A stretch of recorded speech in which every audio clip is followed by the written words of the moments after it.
Hey guys, David Johnston here. This is day 17 of crypto, DeFi, and Pignet talks that I've been doing. And today I want to talk about the Bitcoin halvening. So, on the whole subject of talking about the fundamentals of the industry, I want to explain what the halvening is, why it matters, and sort of how it feeds into the economics of crypto. So, this was an idea that Satoshi Nakamoto put in the original Bitcoin code, which was effectively the inflation schedule. And the way that Bitcoin implements its inflation schedule is by having or a 50% reduction of the mining reward every 4 years. So when Bitcoin first launched on January 3rd, 2009, there were 50 Bitcoin rewarded for every block to miners. So about every 10 minutes, whatever miner got found the next hash, found the next block, got that 50 Bitcoin reward. Now, 4 years later, that moved to 25 Bitcoin per block. 4 years after that, it moved to 12.5 Bitcoin per block, which is the current reward level for the Bitcoin network. Now, we are reaching another period. Sort of estimates because it's not exactly 10 minutes.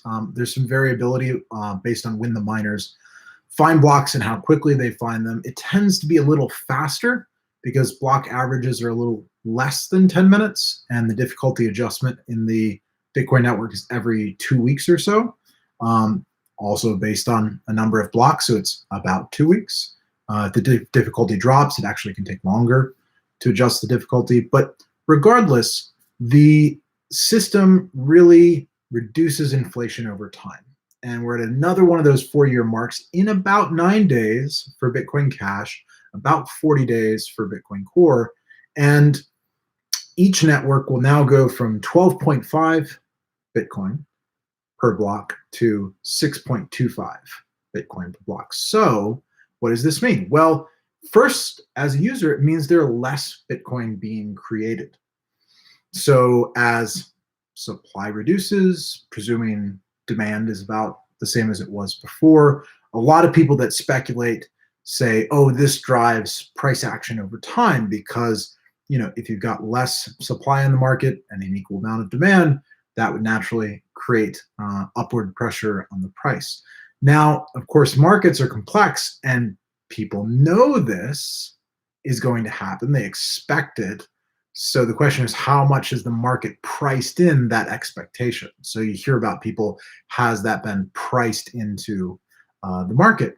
And so I'd expect volatility both up and down as we get closer to the halvening for first Bitcoin Cash and then Bitcoin Core.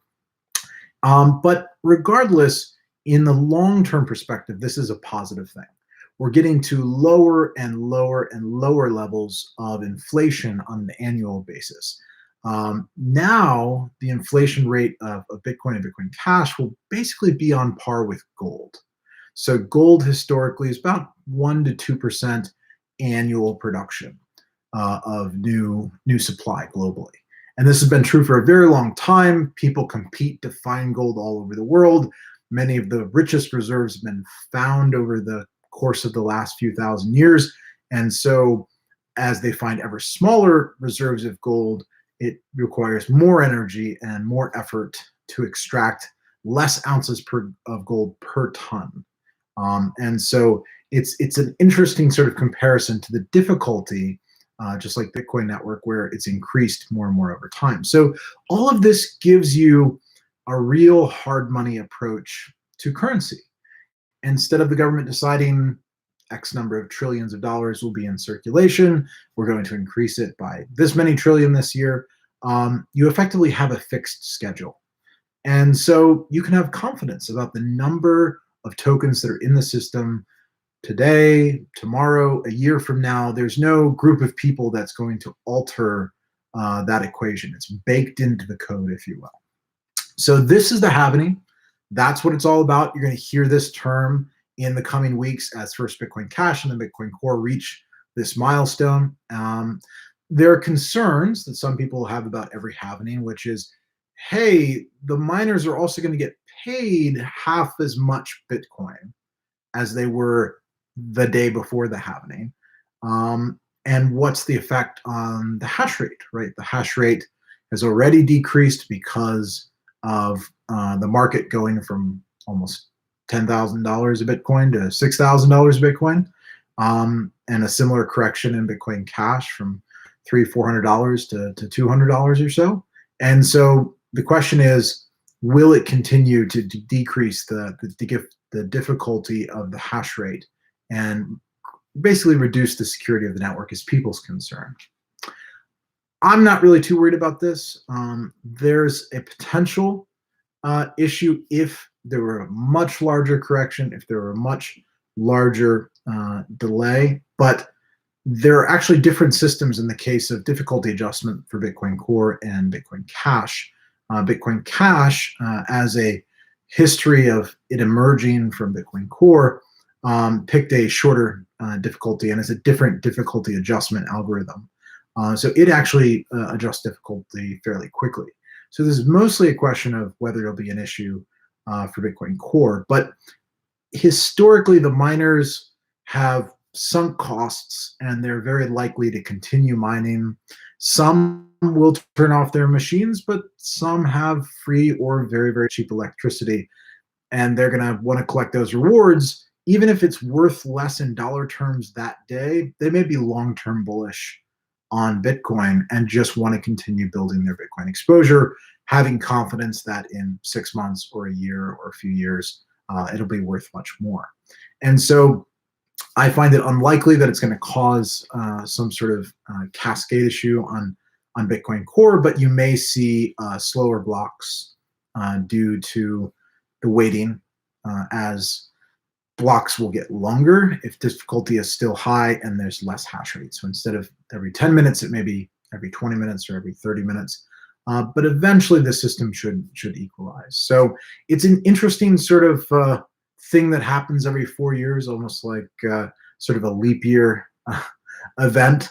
And yeah, so it's just good to understand. So you make yourself aware of, okay, the inflation policy is getting better and better in the sense that there are less and less supply moving out to the market. So when you buy Bitcoin, you know that there's not more and more they're going to be found over time.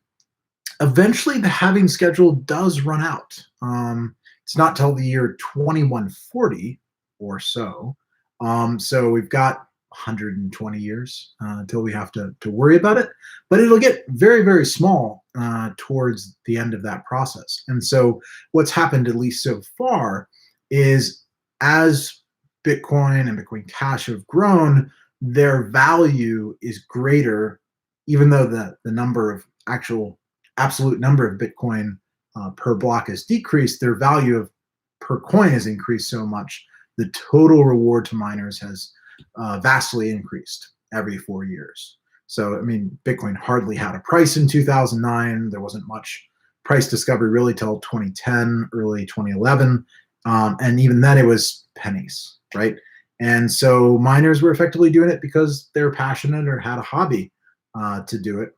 But later you got to the first halvening, and all of a sudden, 2013, Bitcoins were worth hundreds of dollars at the beginning of the year and $1,000 by the end of 2013, early 2014. So, you know, there's good history that says the mechanism has worked out fairly well in order to support the hash rate and security of the network. So it's really interesting. You know, Satoshi could have picked different design parameters, either more often for the halvening or a different inflation schedule, but it seems like he picked a fairly conservative medium when he did 4 years. It's given the network enough time to grow so that the reduction doesn't remove too much of the incentive.